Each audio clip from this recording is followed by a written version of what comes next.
న్యాయం చేయాలి. సుబ్బలక్ష్మి బాధితులకు న్యాయం కోడు రమాదేవికి న్యాయం, కోడు రమాదేవికి న్యాయం, కోడు రమాదేవికి న్యాయం, వాళ్ళ రాజుకి న్యాయం, వాళ్ళ రాజుకి న్యాయం శిక్షించాలి. హనుమంతవజ్జుల సుబ్బలక్ష్మిని హనుమంతవజ్జుల సుబ్బలక్ష్మిని హనుమంతవజ్జుల సుబ్బలక్ష్మిని హనుమంతవజ్జుల సుబ్బలక్ష్మిని ఫైనాన్షియల్ ఫ్రాడ్ చేసిన సుబ్బలక్ష్మిని రికవరీ చేయాలి. సొమ్మును వెంటనే రికవరీ చేయాలి. సొమ్మును వెంటనే హనుమంతవజ్జుల సుబ్బలక్ష్మి నుండి రికవరీ చేయాలి. సొమ్మును వెంటనే 5 లక్షల రూపాయలు ఫ్రాడ్ చేసిన సుబ్బలక్ష్మి నుండి వెంటనే 5 లక్షల రూపాయలు ఫ్రాడ్ చేసిన సుబ్బలక్ష్మి నుండి వెంటనే న్యాయం చేయాలి. కోడు రమాదేవికి సుబ్బలక్ష్మి వల్ల మోసపోయిన కోడు రమాదేవికి సుబ్బలక్ష్మి వల్ల మోసపోయిన కోడు రమాదేవికి వాళ్ళ రాజుకి వాళ్ళ రాజుకి వాళ్ళ రాజుకి వాళ్ళ రాజుకి రికవరీ చేయాలి. సుబ్బలక్ష్మి నుండి 5 లక్షల రూపాయలు రికవరీ చేయాలి. సుబ్బలక్ష్మి నుండి 5 లక్షల రూపాయలు.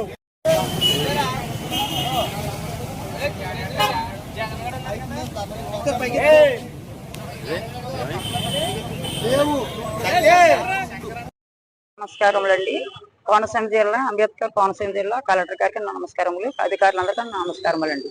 నా పేరు కోడూరి వెంకటరామాదేవి. మా అడ్రస్ కే గంగవరం మండలం పానింగిపల్లి గ్రామం.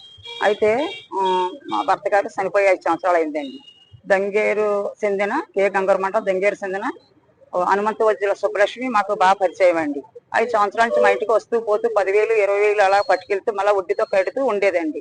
ఆ పరిచయం అలా మాకు ఏర్పడి మాది బ్రాహ్మణుల క్యాటరింగ్ అని, మీ భర్త గారు లేరు కదా, మీరు ఖాళీగా ఉండి ఏం చేస్తారో సరిగ్గా 10 లక్షలు పెట్టి మనం బ్రాహ్మణుల క్యాటరింగ్ పెడదాం, మీరన్నీ కూడా బాగా వండుతారు, మీరేమో భోజనాలు హోటలు పెట్టుకొని కర్రీ పాయింట్ పెట్టుకుంటారు, రామచరపన్న అని ఒక రోజు తీసుకెళ్లి అన్ని చూపించిందండి. నాకు కూడా కొంచెం ఫోన్లో ఖాళీగా ఉంటున్నాను కదా, వెనక ముందు కొంచెం అప్పు ఉందని చెప్పండి. నేను అక్కడక్కడ తెచ్చి 6 లక్షలు ఒకటి మా అల్లుడి గారి దగ్గర వైజాగ్ నుంచి, తర్వాత 4 లక్షలు ఒకటి అండి మా బంధువుల గారు, మళ్ళీ కర్ణాటక వెళ్ళి కూడా 5 లక్షలు తెచ్చింది. ఆమె చేతికి ఇచ్చానండి. అంటే ఇంకా చేతికి ఇమ్మంది, నేను ఏమోనమ్మా అని చెప్పి రామచంద్రపురంలో సత్యనారాయణ లాయర్ గారు తెలిసాను మాకు. ఆయన ద్వారా ప్రామిసరీ నోట్ మీద నేను సంతకం పెట్టించాను. 3 ట్రిప్పులుగా ఇచ్చానండి ఆమెకి. 1 నెల ఆగండి, మరి బెంచీలు కుర్చీలు వంట సామాన్ 1 లక్ష రూపాయలు పెట్టి తీసుకోవాలి కదా, ఇద్దరం వెళ్దాం అని చెప్పండి అంది. 20 రోజులు 1 నెల చూసానండి. తర్వాత ఆమె ఒక 16 లక్షలు పెట్టి ఏసీ కారు ఒక ఆటో తీసుకుంది. ఎప్పుడు కొన్నారమ్మా అని వాళ్ళ ఇంటికి ముందుకు వెళ్ళి అడిగితే, మొన్నే తీసుకున్నాం, మనం తిరగడానికి ఉండాలి కదండి, డ్రైవర్ కూడా ఉన్నాడని చెప్పి ముసిన ఆనందరావు ముసిన సుబ్బారావు అండి వాళ్ళ ఇంట్లో కర్రీ పాయింట్ కడతా వంటలు చేస్తూ ఉంటారండి. వాళ్ళిద్దరు సహాయం చెప్పి ఇంకా మేడం గారికి డబ్బులు ఇవ్వద్దండి, ఓట్లు వేసుకోమనండి అని చెప్పడం కూడా నేను అన్నాను. అదేటమ్మా అని అడిగితే పెడదాం అని చెప్పి నేను 6 నెలలు తిప్పింది, కానీ నాకు ఏమీ కూడా సమాధానం చెప్పట్లేదు అండి. ఆవిడ క్యాటరింగ్ రోజు కూడా 1 లక్ష రూపాయలు క్యాటరింగ్, వంటలు, ఫంక్షన్లకి, పెళ్ళిళ్ళకి అన్ని కూడా అది మరి చేసి బాగా సంపాదించుకుంటుంది. నాకు మనసు పోగొక రోజు గట్టి గొడవ పెట్టింది. అయితే మీ ఇంటి కాగితాలు ఉన్నాయి కదా 20 సెంట్లు, దాని మీద పెట్టండి, ఒక 5 లక్షలు మీకు ఇస్తానని చెప్పింది. ఇదే మోసపోయిన అదెందుకు ఎత్తంటే ముసిన ఆనందరం మాకు పరిచయం అండి ఆవిడ ద్వారా. అయితే ఆయన ఏం చేశాడు, కాగితాలు ఇవ్వడం, మేడం గారు ఫస్ట్ మీరు 15 లక్షలు ఇచ్చారు కదా, ఈ మళ్ళా ఆ 15 లక్షలు ఇప్పుడు ఎగ్గొట్టేస్తుంది, 20 సెంట్ల భూమి పెద్ద ఇల్లు కాగితాలు పెడితే దాని మీద మళ్ళా ఒక 5 లక్షలు మీకు ఇప్పిస్తాను, వేరే వాళ్ళు మరి 4 లక్షలు తెచ్చిన చోట తిరిగి డబ్బులు ఇమ్మంటున్నారు కదా అని చెప్పాడండి. సరే అని చెప్పి నేను పట్టుకుని ఎక్కడికి వెళ్ళానంటే సుబ్బలక్ష్మి ఇంటికి వెళ్ళాం. ఆయన పేరు హనుమంతవజ్జుల హనుమంతరావు, ఆయన పేరు తనఖా రాశానండి. తనఖా రాసిన తర్వాత నాకు 4 లక్షలు ఇచ్చారు తనఖా మీద, 1 సంవత్సరానికి కట్టేలాగా. తర్వాత మరి 2 సంవత్సరాలకి ఈ బాండ్ రాశానండి. నేను ఈలోగా నేను ఒక 2 నెలలు పోయాక 20,000 ఆనందరావు తీసుకెళ్ళాడు నా దగ్గర. మళ్ళీ 30,000 3 నెలలు పోయాక తీసుకెళ్ళాడు. అక్కడికి 50,000 అయిందండి.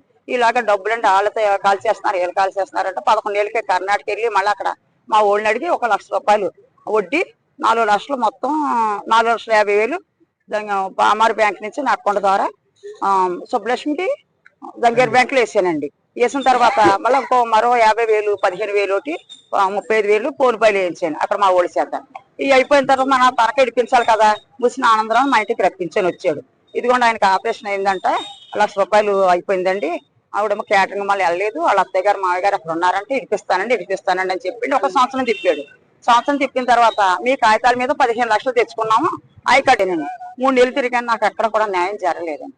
అందుకని దయచేసి మరి కలెక్టర్ గారు, అధికారులు అందరూ కూడా నాకు న్యాయం చేయాలి, నా డబ్బులు నాకు ఇప్పించాలి, నా దస్తావేజీ, నా పాస్ పుస్తకం నాకు ఇప్పించాలి, ప్రార్థిస్తున్నాను. సెలవు తీసుకున్నాను. రామచంద్రపురం మండలం అస్మత గ్రామం మాది. నా పేరు దుర్గా పలపరాజు. హనుమంతవజ్జుల అని సుబ్బలక్ష్మి గారు నా దగ్గర 10 లక్షల రూపాయలు పట్టుకెళ్ళడం జరిగింది. పట్టుకెళ్ళి మా అబ్బాయి తిరుపతి దేవస్థానంలో యాదం చదువుతున్నాడమ్మా, 2 నెలల్లో నీకు డబ్బులు నీకు అందజేసేస్తాను, నా కారు ఇగో నీ దగ్గర పెట్టుకో, నేను పట్టుకెళ్ళి నీకు 2 నెలల్లో వడ్డీ అది కల్పించేస్తానని పట్టుకెళ్ళి తర్వాత మా అబ్బాయికి తిరుపతి దేవస్థానం చదువు అయిపోయింది, నీకు రేపు కానీ ఎల్లుండి కానీ పట్టుకొని ఇచ్చేస్తాను, ఒకసారి కారు ఇయ్యి అని పట్టుకెళ్ళి కారు ఇవ్వలేదని డబ్బులు ఇవ్వలేదు. నాకు న్యాయం చేయాలని కలెక్టర్ ఆఫీస్ ముందు నేను కోరుకుంటున్నాను. ఇంతకుముందు పోలీస్ స్టేషన్ కంప్లైంట్ ఇచ్చామండి. దిక్కున్న చోట చెప్పుకోమందండి ఆవిడ. దిక్కున్న చోట చెప్పుకో, నేను డబ్బులు ఇవ్వను, ఏమి ఇవ్వను. వెంటపల్లి భీమశంకర్ అండి, అఖిల భారత రైతు కూలీ సంఘం జిల్లా కమిటీ సభ్యులు. అయితే కేగంగవరం మండలం దంగేరి గ్రామానికి చెందినటువంటి మరి బ్రాహ్మణ కులం హనుమంతు వజ్జుల సుబ్బలక్ష్మి, ఈమె అనేక గ్రామాల్లో ఎవరైతే ఆర్థికంగా బలపడినటువంటి మహిళల్ని, మగవాళ్ళు తెలియకుండా ఉన్నటువంటి మహిళల్ని డబ్బులు అంటే ఆమె క్యాటరింగ్, బ్రాహ్మణ క్యాటరింగ్, అలాగే ఫంక్షన్లకు సంబంధించి మరి క్యాటరింగ్ కర్రీ పాయింట్ కూడా పెట్టి దంగేలో నడిపించింది. అయితే ఈమె ఎవరైతే సామాజికంగా ఆర్థికంగా ఉన్నటువంటి వ్యక్తుల్ని పరిచయం పెంచుకుని ఈవిడ ఫస్ట్ డబ్బులు తీసుకుని 1,00,000, 2 లక్షల డబ్బులు తీసుకుని ఆమె కట్టేస్తా ఉంది. 4-3 సార్లు తీసుకోవడం, కట్టేయడం, ఈ విధంగా వాళ్ళకి నమ్మకం కలిగేలాగా చేసే క్రమంలో మరి దంగేరు గ్రామంలో మరి ఒక 4 దగ్గర ఈమె 5 లక్షలు అలాగే 7 లక్షల రూపాయలు కూడా తీసుకోవడం జరిగింది. కేరంగవరం మండలం పానిపల్లి గ్రామంలో ఈ కోడూరి వెంకట రమాదేవి గారి దగ్గర కూడా ఈమె సుమారు 15 లక్షల రూపాయలు తీసుకుని రేపు మాపు కడేస్తామని వేసి ఆమెకి క్యాటరింగ్ పెడతాం, రామచంద్రపురంలో క్యాటరింగ్ పెడతామని వేసి నమ్మబలికి ఆ క్యాటరింగ్ లేదు, ఏమీ లేదు. ఈమె ఈ విధంగా అసనబాద రామచంద్రపురం మండలం అసనబాద గ్రామానికి సంబంధించినటువంటి మరి గొల్ల పల్లపరాజు అనేటువంటి ఆ వ్యక్తి, అతను ద్రాక్షారామంలో రోల్డ్ గోల్డ్ షాప్ పెట్టుకుని ఆయన బతుకుతూ ఉంటే అతని దగ్గర కూడా 10 లక్షల రూపాయలు తీసుకుని మాయ మాటలు చెప్పి 10 లక్షల రూపాయలు తీసుకుని ఈమె కారు కూడా అతని దగ్గర పెట్టి డబ్బులు పట్టుకెళ్ళినటువంటి పరిస్థితి ఉంది. ఇదే కాకుండా మన ఎలుగులోకి వచ్చినటువంటి ఈ కొన్ని ఘటనలు ఇంకా ఎలుగులోకి రానటువంటి చాలా మంది బాధితులు ఈమె బారిన పడి మరి ఆర్థికంగా మరి ఇబ్బంది పడుతున్నారు. ఈమె ఆర్థిక అరాచకత్వానికి పాల్పడుతుంది. ఈమె సుబ్బలక్ష్మి వెనకాల ఉన్నటువంటి కేరంగవరం మండలం కుందూరు గ్రామ పంచాయతీ తాడుగుయి గ్రామానికి చెందినటువంటి ముసిని ఆనందరావు, అదేవిధంగా అతని తమ్ముడు సుబ్బారావు అనే వ్యక్తుల్ని ఈ క్యాటరింగ్ లో ఫంక్షన్లు జరుగుతూ ఉంటే ఆటో మీద ఆ పదార్థాలు పట్టుకెళ్ళడం కోసం సుబ్బారావు అనే వ్యక్తిని డ్రైవర్ గా పెట్టుకుని, అదేవిధంగా కార్ డ్రైవర్ గా పెట్టుకుని ఈ ఆర్థిక అరాచకత్వాలకి పాల్పడుతున్నారు. తక్షణమే ఎవరైతే కోడూరి మరి వెంకట రమాదేవి దగ్గర తీసుకున్నటువంటి 15 లక్షల రూపాయలు, అసనబాద గ్రామానికి సంబంధించినటువంటి మరి గొల్ల పల్లపరాజుకి సంబంధించిన 10 లక్షల రూపాయలు మరి ప్రభుత్వ అధికారులు, కలెక్టర్ గారు అలాగే పోలీస్ శాఖ వారు కూడా ఈ ఎవరైతే బాధ్యుల దగ్గర తీసుకున్న డబ్బుల్ని రికవరీ చేసి వాళ్ళకి ఆ డబ్బులు ఇప్పించాలని కోరుతున్నాం. లేని పక్షంలో వడ్డీదారులు వీళ్ళు వచ్చి పట్టుకుంటున్నారు. వీళ్ళకి సాగు తప్ప వేరే మార్గం లేనేసి ఈ సందర్భంగా అధికారులకి తెలియజేస్తూ సుబ్బలక్ష్మి మీద చట్టపరమైన చర్యలు తీసుకుని బాధ్యులకి మరి తీసుకున్న డబ్బులు రికవరీ చేస్తారనేసి ఈ సందర్భంగా డిమాండ్ చేస్తున్నాం.